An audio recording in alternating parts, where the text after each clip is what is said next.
Le Robin des Bois des temps modernes. Du Trizac. Bon, c'est vendredi. Je suis certain que cette entrevue va finir avec des bonnes nouvelles. Tout va être positif. On a avec nous Mélanie Hubert, qui est présidente de la Fédération autonome de l'enseignement. Madame Hubert, bonjour. Bonjour, M. Dutrisac. Donc, deuxième journée de cette grève générale illimitée. Là, dites-nous que vous avez eu des rencontres, qu'il y a eu des pourparlers, puis ça va bien. C'est sûr qu'il y a eu des rencontres et des pourparlers, là, les tables sont pas rompues. Il y a aussi des moments d'arrêt dans une négociation pour que chaque partie puisse retourner de son côté, faire des travaux, voir quelle contre-proposition on peut faire, et ainsi de suite. Donc, on est dans cette vague-là là, de travaux. Donc, c'est rien d'extraordinaire qui roule 24 heures sur 24 non plus. Il ne faut pas se créer des attentes de cet ordre-là, mais les discussions se poursuivent aux tables. Est-ce que ça avance au rythme qu'on voudrait? Peut-être pas, c'est sûr. Dans un monde idéal... Mais sur une échelle de 1 à 10, là, ça avance à quel niveau? Je peux pas vous dire en ce moment qu'on est encore très avancé au niveau de tout ce qui a été attaché. On est encore en attente, malheureusement, de présentation aussi de la partie patronale. Là, par exemple, M. Legault, hier, qui sort et qui nous dit on veut plus de souplesse. Ouais. Ben pour nous, la souplesse, là, ce qui est proposé en ce moment dans l'entente du 29 octobre de Mme Lebel, c'est 14 propositions qui visent directement nos ententes locales. Donc, ce qui était négocié au niveau des centres de services puis de nos syndicats locaux, c'est pas quelque chose qu'on négociait au national d'habitude. Et là, on leur demande à nos tables de négociation, est-ce qu'il y a moyen que vous nous présentiez l'analyse que vous avez faite, tout ça, la nature des problèmes que vous rencontrez, vous proposez des solutions, ça vise quel centre de service, est-ce que les problèmes sont généralisés, localisés, pouvez-vous nous déposer votre analyse, qu'on puisse voir avec vous quelles solutions on peut apporter, parce que nos syndicats locaux, eux, nous disent, on aimerait ça pouvoir négocier ça au local aussi, donc est-ce qu'on peut avoir un portrait d'ensemble? Et on a de la difficulté, c'est un peu décourageant, 11 mois après le début des négociations, qu'on a encore de la difficulté à avoir les analyses en main pour comprendre exactement où sont les enjeux, quelles sont les priorités là-dedans, ça vise qui exactement. Fait qu'on est encore dans ça. Tu sais, d'attendre au mois d'août là, pour dire aux profs qui sont pas à temps plein quelle classe elles vont avoir, il me semble que c'est du niaisage, c'est du stress pour les profs, ça. Et ça, c'est les syndicats. C'est vous et l'autre syndicat de Mme Scalabrini. Vous vous opposez à ça. Il me semble que ça peut se décider, comme en Ontario, au mois de mai, au mois de juin, pour que les gens aient une perspective aussi. Bien, notre compréhension au moment où on se parle dans nos syndicats locaux, la grande majorité de nos centres de services scolaires ont des séances d'affectation en juin. Puis il y en a même qui ont négocié de les devancer avec leur centre de services. Donc, c'est des cas qui sont plus isolés où il n'y a pas de séance d'affectation en juin. Mais c'est sûr qu'il y a d'autres séances en mois d'août parce que dans une année scolaire, il y a du mouvement. Il y a un problème de financement aussi des classes. Non, mais attendez, là, vous êtes une snoro, vous, là. En juin, en juin, c'est pour les profs à temps plein, là. Pas du tout. Il y a beaucoup de remplacements aussi. Les remplacements connus en juin, ils sont offerts. Et nos gens sur les listes de priorité, quand il y a des postes permanents, ils sont offerts aussi en juin. Puis il y a plein de monde qui sont déjà placés en juin. Souvent, ce qu'on a en nous, ça va être les postes qui vont avoir ouvert pendant l'été. Par exemple, des invalidités, des congés de maternité, des gens qui ont démissionné, qui n'étaient pas prévus, des retraites qui ne s'étaient pas annoncées, ce genre de contrat-là. Et il va y avoir aussi parfois des mouvements là, liés au déménagement d'élèves, puis des classes qui ouvrent et qui ont fermé, puis tout le mouvement que ça a généré. Mais il y a un problème aussi avec le financement. Souvent, au départ, quand on forme les groupes, beaucoup de centres de services sont très conservateurs dans la façon de former les groupes parce qu'ils veulent être sûrs d'être financés. Souvent, on fait des groupes à pleine capacité, puis on coupe des classes en se disant, on les rouvrira si pendant l'été, il y a du mouvement. Ça génère des postes aussi qu'il faut nécessairement réafficher en nous. On s'en sortira pas. Mais il y a quelques centres de services qui n'ont pas d'affichage en juin, mais ils sont minoritaires, en tout cas, sur notre territoire. À quel point les centres de services, c'est un problème dans le système d'éducation? Vous dites que ce sont les centres de services le problème dans le système? Ouais. Ça se peut-tu? Honnêtement, aux tables de négociation, en ce moment, vous m'ouvrez une porte que je ne m'attendais pas à ce que vous m'ouvriez, mais les représentants des centres de services scolaires en ce moment, malheureusement, en tout cas ceux qui sont à table, ont une vision de la gestion qui est une vision d'un autre temps. On est dans une logique de resserrer les contrôles. Par exemple, on a des demandes en ce moment de pouvoir placer le personnel, et c'est une des choses qui est le plus difficile à concevoir. Ils nous disent, on veut pouvoir placer notre personnel où on veut, après le 30 juin, on veut pouvoir placer qui on veut, où on veut. Et en cours d'année, là, le droit de la direction de pouvoir placer n'importe quel prof à l'endroit où il sera jugé le plus utile. Mais à un moment donné, notre personnel peut pas juste se faire dire « tu seras à ma disposition en tout temps », puis si je juge que tu vas être plus utile ici ou là, que la classe là-bas est plus difficile, c'est toi qui vas la prendre pour laisser la place à quelqu'un d'autre de moins expérimenté. Mais selon quels critères? Ben, les critères du droit de gérance de la direction, c'est une des ouvertures qui nous est demandée, et ça s'appelle de la souplesse. Mais attendez, nous, je veux juste comprendre, souplesse. Mme Hubert, je veux juste Oui, comprendre. Là. Une prof habite sur la rive sud et un centre de service peut lui dire « tu t'en vas travailler sur la rive nord », non? Pas jusque-là. Non, parce que le territoire du centre de service est quand même limité dans le temps et dans un espace. Mais ce qu'on nous a dit aux tables, c'est au-delà du 30 juin, on veut pouvoir affecter qui on veut, indépendamment là, qu'on les offre sur des listes d'affichage, l'ancienneté, tout ça, on veut pouvoir affecter au fur et à mesure qui on veut. Puis on nous dit aussi, puis c'est écrit dans le dépôt qu'on a reçu le 29 octobre, on nous dit on veut pouvoir offrir des tâches au personnel selon leur expérience, indépendamment là, de leur ancienneté ou quoi que ce soit, on veut pouvoir mettre les bonnes personnes aux bonnes places à notre avis. Mais les profs qui investissent de leur poche pour monter leur matériel de classe, qui ont des préférences aussi, parfois pour le préscolaire, parfois pour la 6e année, des fois au secondaire, c'est la même chose. Il y en a qui aiment enseigner au secondaire 1, secondaire 5. On peut pas déplacer tout le monde n'importe comment avec des gens qui ont investi de leur poche dans le matériel scolaire pour monter leur classe. Attendez, il y a des profs, à cause des syndicats, qui se font bumper. Des profs qui ont préparé des classes, qui ont un lien avec des élèves, et là, tout à coup, ils se font bumper pour des raisons syndicales. C'est un tango qui se danse à deux, là. Vous avez votre part de responsabilité là-dedans aussi. Ben, en ce moment, nos postes sont tous affichés par liste de priorité. Une fois que quelqu'un est assis dans un poste, là, je vois pas comment on peut...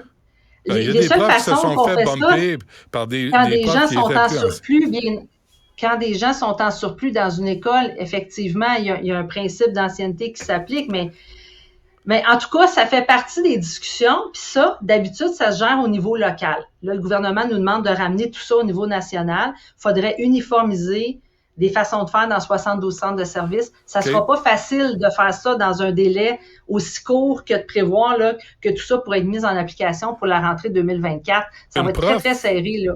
Une prof là, qui travaillait sur la Côte-Nord, qui déménage à Laval, perd toute son ancienneté parce que on change d'employeur.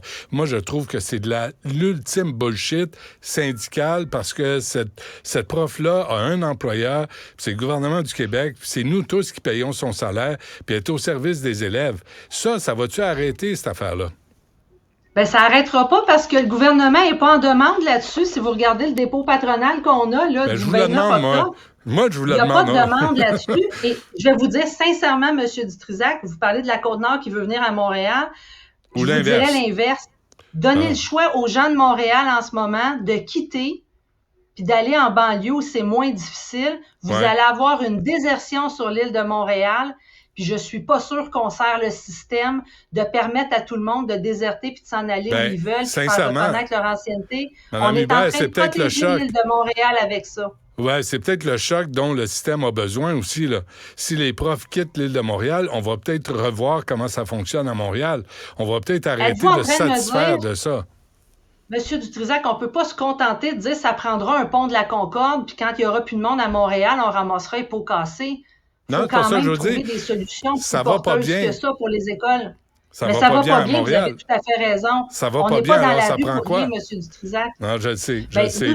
Nous, ce qu'on veut en ce moment, puis on veut pouvoir explorer des solutions. Le gouvernement est dans une logique en ce moment de toujours faire des contre-offres, puis il faudrait retirer des demandes. Nous, ce qu'on demande au gouvernement, c'est les problèmes qu'on a identifiés. Nos profs, ils le savent, pourquoi les collègues désertent. Nos profs, ils savent ce qui mène les gens à l'invalidité.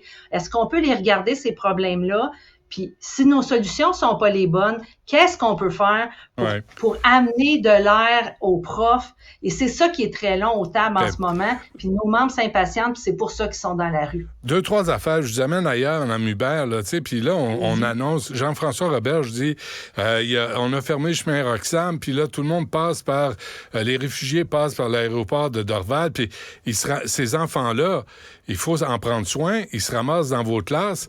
Est-ce que ça, c'est sur la table de négociation? Comment, pour les profs, gérer ça, ces arrivées-là? Absolument. Ça fait partie d'une de nos demandes qu'on a beaucoup de difficultés à traverser du côté patronal avec ça. Nous, ce qu'on demandait, c'est d'avoir dans les centres de services des protocoles d'accueil pour d'abord, quand on reçoit les élèves, qu'on les évalue adéquatement, qu'on regarde quelles sont leurs capacités langagières, quelles sont leurs capacités en mathématiques aussi. Est-ce qu'ils ont un niveau de scolarité qui correspond à peu près à leur âge ou s'ils n'ont pas été scolarisés par un passage de plusieurs années, par exemple, dans un camp de réfugiés, de bien cibler les besoins et après ça, de dire, une fois qu'on a identifié quel service serait nécessaire, que les services dans les centres de services s'ouvrent, puis que les classes nécessaires ouvrent. On demande ça dans notre... Êtes-vous en train de nous dire que ça se fait pas déjà, ça?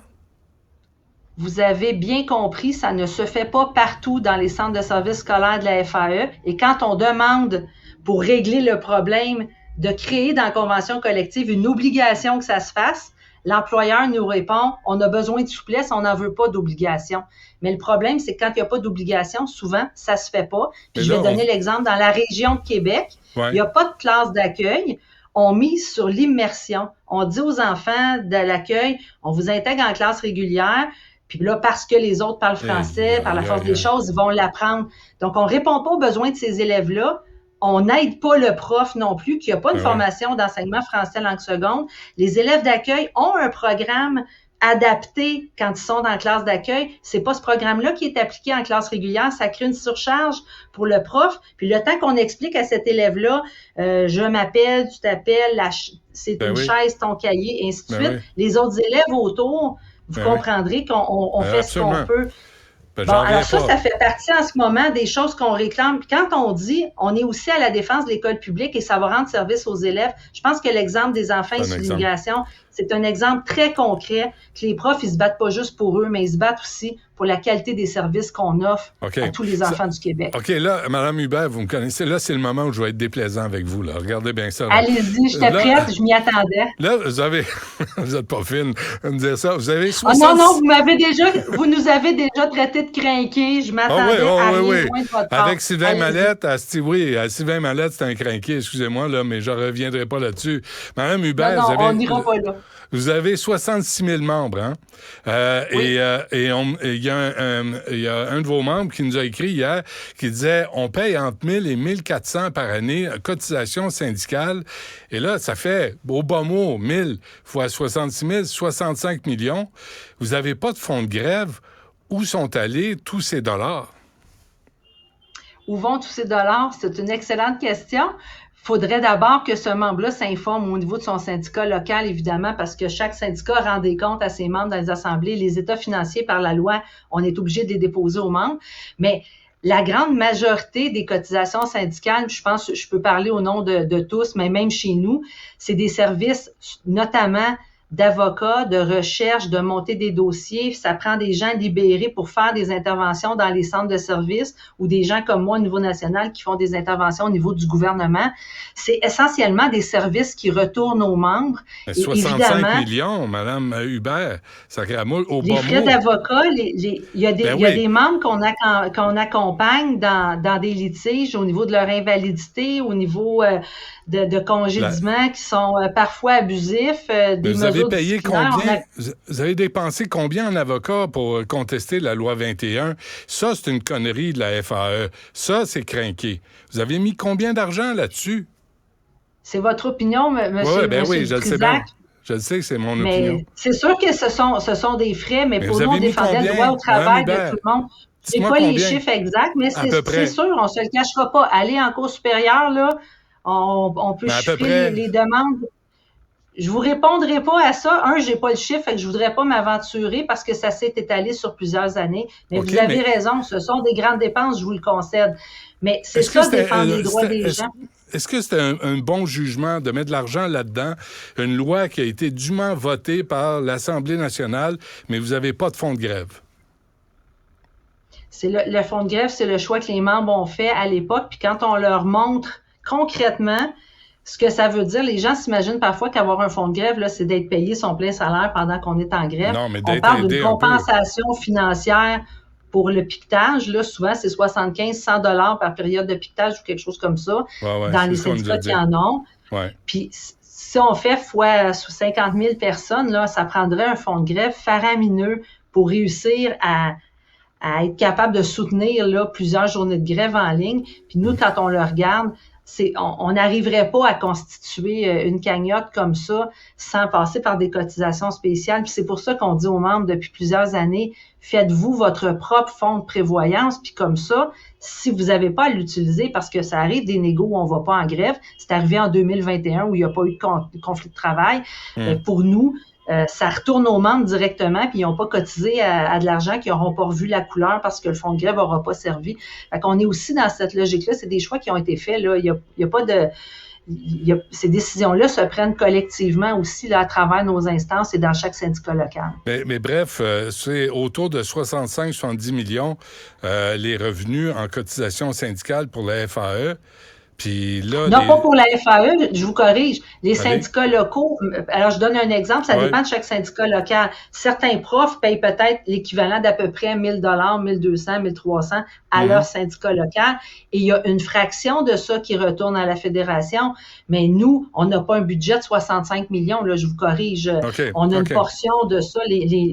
Tout ne nous revient pas. Nous, les syndicats locaux aussi, ont la grande part de leur cotisation syndicale, là, ça reste au niveau local, dans leur centre de service, avec leurs syndicats plus près du terrain. Là. Moi, je pensais que vous aviez un salaire d'1 million, tu sais, pour la job que vous faites. Sacramouille, faites-vous payer comme du monde? C'est quoi cette affaire-là? Non, en fait, j'ai mon salaire de prof, je suis encore payé par mon centre de service. La FAE nous offre une prime. Puis en ce moment, mon salaire là, est coupé, comme celui des profs. J'aurai une paye à 0. Oui. Puis comme la prime de la FAE, c'est une prime d'un pourcentage de salaire, elle sera à 0 aussi. Et je suis en ce moment, comme tous les autres membres de la fédération, sans revenu jusqu'à temps qu'on retourne au travail. Mais ça, on va se laisser là-dessus, Mme Hubert, là, mais sérieusement, là, je parlais à une prof.